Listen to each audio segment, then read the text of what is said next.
L'objet propre du jugement, l'état de choses, est au contraire essentiellement identique pour tous. Il se réfère a priori à l'universalité abstraite des consciences possibles, auxquelles il se présente toujours avec le même contenu.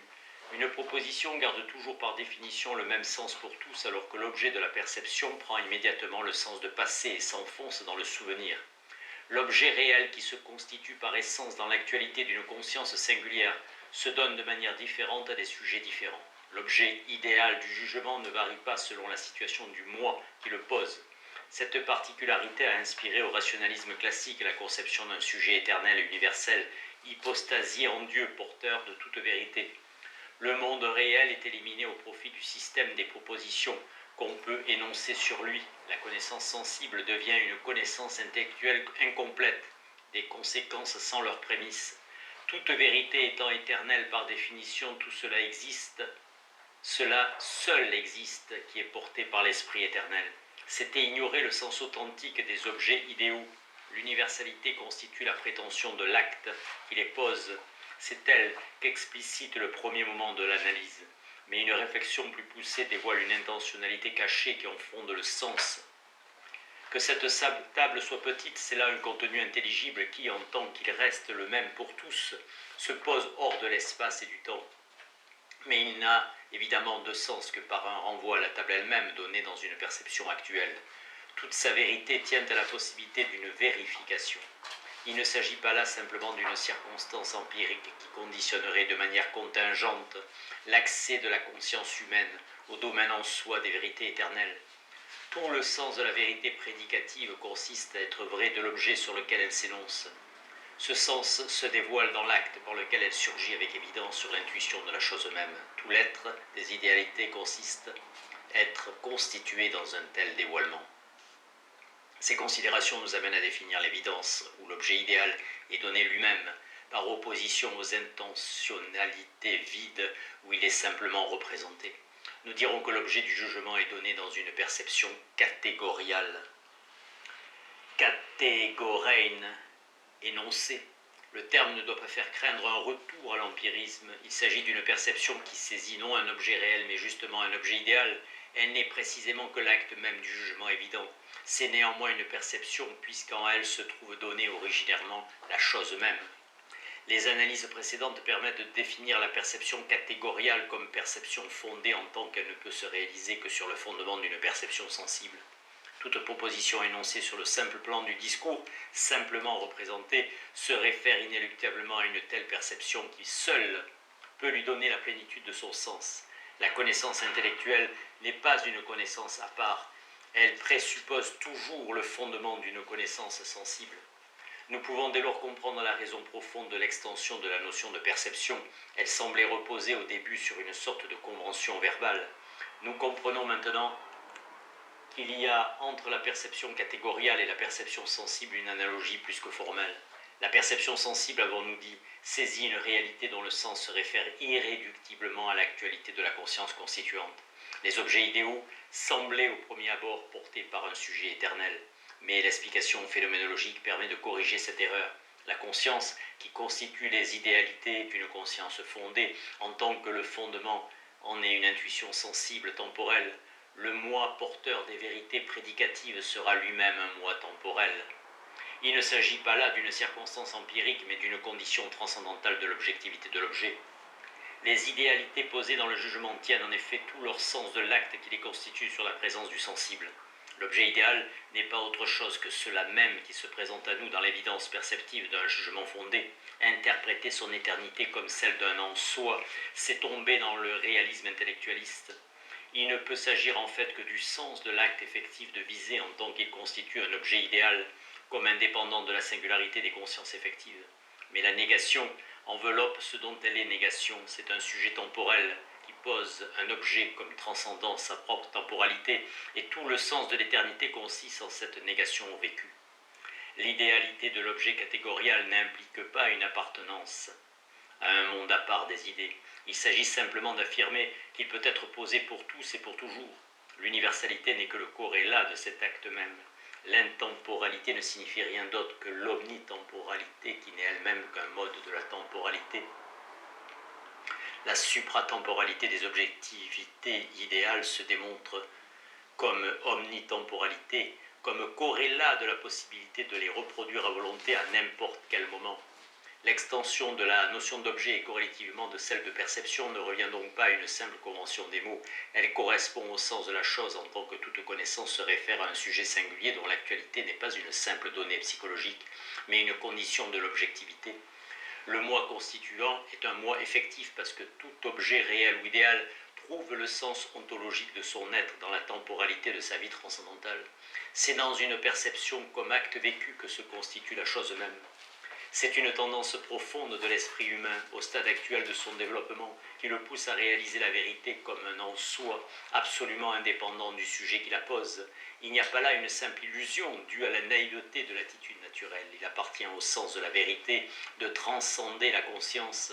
En cela consiste justement l'acte de la constitution. Mais l'erreur du rationalisme classique fut de reprendre sur le plan philosophique ce qui n'avait manifestement de sens que dans la vie spontanée. Le savant pose en toute légitimité sa théorie comme un absolu, car il était parti en fait de la perception sensible et son jugement se fonde sur cela même, dont il fait abstraction. Le rapport du fondé au fondant se définit précisément par une négation de ce genre. Le dogmatisme du savant ne comporte aucun danger, puisque le dépassement du sensible s'effectue chez lui avant tout son sens vécu. D'autres expériences l'amèneront à constituer d'autres théories. Le philosophe se place d'emblée sur le plan conceptuel et la naïveté du rationalisme consistait à hypostasier l'idée de la vérité dans le système total d'une science supposée achevée. C'était oublier la condition originelle du travail scientifique. Le mérite du kantisme fut d'avoir rappelé le sens effectif transcendantal des opérations prédicatives. Le simple concept nous permet de penser, non de connaître, une connaissance n'étant possible qu'à l'intérieur de l'expérience. Il semblerait alors que la critique devrait commencer par définir en lui-même le monde de la perception naïve, puisqu'il fonde nécessairement la valeur de toute prédication. De fait, l'analytique transcendantale était précédée d'une esthétique qui donnait les conditions d'une intuition possible pour nous. L'espace et le temps comme forme a priori de la sensibilité, mais dès le début de l'analytique, la distinction de l'intuition et du concept soulevait le problème de leur accord nécessaire, car il pourrait parfaitement y avoir des phénomènes ainsi faits que l'entendement ne les trouva pas du tout conformes aux conditions de son unité. Il n'en offrirait pas moins en ce cas des objets à notre intuition, car l'intuition n'a besoin en aucune manière des fonctions de la pensée. Le problème ainsi clairement posé aurait pu recevoir une solution authentique par l'analyse de l'acte qui, constituant le concept sur l'intuition, explicite sur le plan de l'universel la vérité du monde de la vie, sans pour cela lui faire perdre son originalité, puisque toute la vérité du système de la science renvoie à la possibilité d'une vérification dans l'expérience. Mais une démarche de ce genre supposait une réforme radicale de la notion d'objet. Les réalités données dans la perception comportaient dans leur singularité réductible une relation essentielle à l'acte effectif qui les perçoit. Il ne s'agit pas d'une relativité explicable par l'insertion de la subjectivité psychologique dans le monde de l'objet. Le sens de réalité du réel implique l'actualité de la conscience percevante comme conscience constituante. Mais Kant, malgré l'intuition géniale qui l'amena à conditionner l'analytique par une esthétique, resta attaché à la notion classique de l'objectivité. L'objet, conçu sur le modèle de l'objet du jugement, est ce qui se pose comme essentiellement indépendant de la singularité du sujet effectif. Et puisque les phénomènes n'existent pas en soi, mais ne sont que des représentations, l'objectivité ne peut se définir que par la nécessité de la synthèse qui, s'accomplissant suivant des règles universelles, échappe à la subjectivité des consciences singulières. Dès lors, la perception elle-même se fonde sur le concept sous peine de n'avoir pas d'objet, puisque cet objet n'est rien de plus que ce dont le concept exprime une telle nécessité de synthèse. Le concept désigne précisément l'ensemble des règles par lesquelles la représentation acquiert une valeur objective. Ainsi, nous concevons un triangle en qualité d'objet lorsque nous avons conscience de l'assemblage de trois lignes droites suivant une règle d'après laquelle une telle intuition peut toujours être représentée. L'accord de la sensibilité avec l'entendement pouvait dès lors se déduire avec une nécessité analytique. Le concept définissant l'objectivité de l'objet même de la perception et les catégories étant les concepts d'un objet en général, il s'ensuit clairement que toute perception en tant que perception d'un objet doit être conforme aux catégories. Il serait difficile de ne pas admirer la rigueur logique d'une telle démarche. Son élégance même aurait dû en faire suspecter la légitimité. Comment a-t-on pu obtenir par une méthode analytique un résultat manifestement synthétique ? L'analyse du contenu du concept de l'objet n'a de valeur que si ce concept lui-même a été entendu dès le début de manière adéquate. Que tel ne soit pas le cas, c'est ce que nous montrent jusqu'à l'évidence les conséquences immédiates de la doctrine. Nous n'insisterons pas sur les difficultés inextricables que soulève le rapport de l'esthétique à l'analytique, quand l'espace et le temps, après avoir été présentés comme des formes indépendantes données dans l'intuition pure, apparaissent subitement comme le résultat des déterminations s'effectuant suivant l'unité de l'entendement. La distinction bizarre de la forme de l'intuition et de l'intuition formelle dans la note célèbre au paragraphe 26 de la déduction témoigne de l'incohérence du process. L'espace, représenté comme objet, ainsi c'est réellement nécessaire en géométrie, contient plus qu'une simple forme de l'intuition, à savoir la synthèse dans une représentation intuitive de divers données suivant la forme de la sensibilité, de sorte que la forme de l'intuition donne simplement le divers et l'intuition formelle l'unité de la représentation. Que cette unité renvoie à l'entendement, c'est ce qui résulte des définitions kantiennes les plus élémentaires, et Kant précise lui-même qu'elle suppose une synthèse qui n'appartient pas au sens, mais c'était supprimer l'autonomie de l'esthétique et absorber tout le sens de l'objectivité dans les conditions logiques de la connaissance. L'auteur s'empresse alors d'ajouter par un raisonnement étonnant que, puisque par cette synthèse, alors que l'entendement détermine la sensibilité, l'espace et le temps sont tout d'abord donnés en qualité d'intuition, l'unité de cette intuition a priori appartient à l'espace et au temps et non au concept de l'entendement.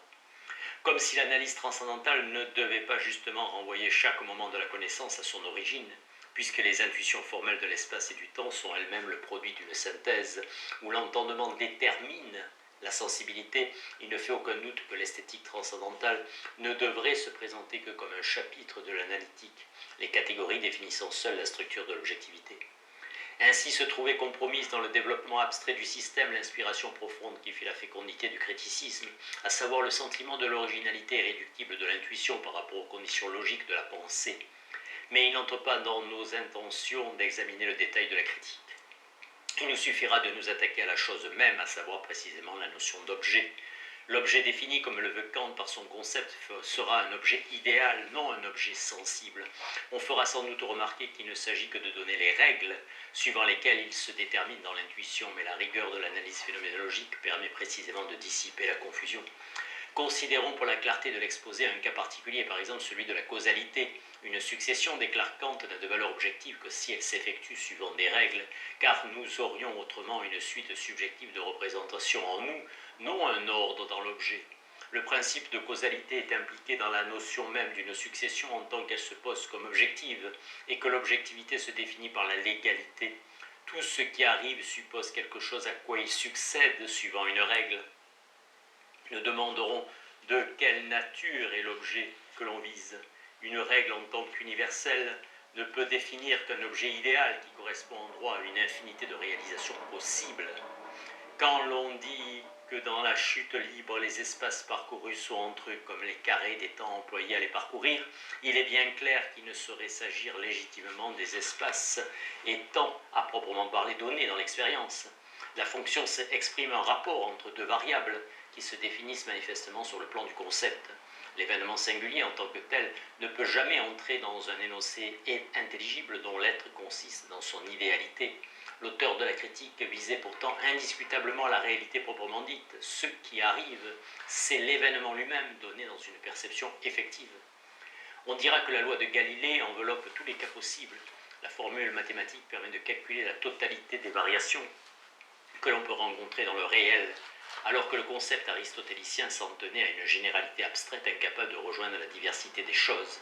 Mais c'est justement ici, à notre avis, qu'il convient de distinguer de manière radicale l'objet réel donné dans l'intuition de l'objet idéal constitué par la science.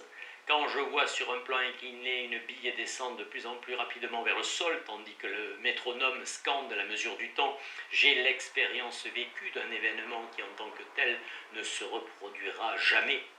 Mais je note sur mon carnet d'expérience, à tant d'unités de temps correspond un parcours de tant d'unités d'espace. Ce fait, encore que donné par l'expérience, est indéfiniment reproductible. J'en doute si peu que je ne cherche même pas à m'en assurer. Si je recommence l'opération, je tâcherai de faire varier les grandeurs à mesurer.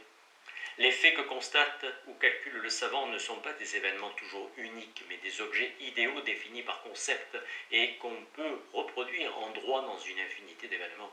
Il ne s'agit pas simplement de dire qu'il est impossible de noter tous les détails d'une expérience et que la science doit se contenter d'abstraire certains aspects du réel. On peut imaginer un concept d'une compréhension infinie qui envelopperait la totalité des déterminations constatables dans une expérience concrète donnée. Il lui resterait le caractère fondamental du concept, à savoir qu'il pourra se réaliser en principe dans une infinité d'événements. Or, il appartient à l'essence du réel de se poser à chaque instant dans sa singularité irréductible. Sans doute comporte-t-il au niveau proprement scientifique une structure qui renvoie à un ensemble de prédications possibles. Et même dans la perception originelle, il ne se présente pas simplement comme un pur ceci, mais l'ajustement de l'individualité de ceci, du ceci que grâce à une configuration concrète qui le fait saisir comme une unité relativement déterminée dans l'horizon du monde de la vie, Lebenswelt. Il reste que toutes ces formes ne sont prises que dans l'actualité toujours unique de leur surgissement. Le sens de réalité ne saurait donc se réduire à un ensemble aussi riche et aussi unifié que l'on voudra de caractères, que si en analysant deux événements, on trouve le même contenu intelligible, on dira que le même fait s'est réalisé deux fois dans l'histoire, mais un tel énoncé implique précisément la distinction des événements dans lesquels le fait s'est rencontré. L'événement est perçu dans l'expérience, le fait est pensé par concept. Et encore, que le concept prétende définir l'être même de l'événement, ce qu'il est, il reste à celui-ci cette originalité radicale qui consiste en son existence et dont on ne peut rendre compte qu'en se référant à l'acte vécu de la perception. La singularité de l'objet réel ne se définit que par la temporalité de la conscience où il se constitue. On comprend maintenant l'ambiguïté désastreuse de l'énoncé classique du principe de causalité. Les phénomènes auxquels il prétend s'appliquer peuvent s'entendre de deux façons différentes, qui mènent tantôt à une contradiction, tantôt à une tautologie. Que s'il s'agit des événements proprement réels, le principe est manifestement contradictoire, car un événement ne se reproduit jamais, et il est entièrement impossible dans ces conditions de définir une règle suivant laquelle la même cause produit toujours le même effet. Il n'y a de loi possible qu'entre des faits, mais alors le principe de causalité devient inutile. Le fait se définissant par sa signification conceptuelle, les lois dans lesquelles il intervient ne seront pas autre chose que les prédicats du concept qui le constitue. Que ces lois restent constantes, c'est là une tautologie, puisqu'il appartient à l'essence du concept de garder éternellement ses prédicats. Quand l'on dit que les phénomènes se produisent suivant des lois constantes, il ne peut s'agir d'événements car l'événement ne se reproduit jamais et la notion même de constance implique le concept d'une reproduction. Il ne serait pas moins absurde d'énoncer le principe pour les faits puisque le fait comme signification conceptuelle reste nécessairement le même dans chacune de ses réalisations. Il est donc inutile de parler de constance. Le principe de causalité comportait pourtant une signification authentique cachée par l'ambiguïté des énoncés ordinaires. Il ne s'agit pas de dire que ce qui arrive suppose quelque chose à quoi il succède suivant une règle, mais que les événements peuvent être pensés par concept considérés comme des faits. Mais un tel passage n'aurait pas pu se justifier par la preuve de la seconde catégorie de l'expérience, où il ne s'agissait que d'analyser la notion même de l'objectivité pour en dégager celle de règles nécessaires. L'objectivité en question était celle du fait comme signification idéale identique pour tous. L'événement est essentiellement pour le contemporain qui le perçoit. Son objectivité ne consiste pas encore à échapper à la subjectivité par la suppression de sa singularité dans l'universalité de la loi. Elle consiste à se constituer dans l'actualité d'une conscience effective. Le décalage même impliqué par l'éloignement spatial renvoie à cette actualité.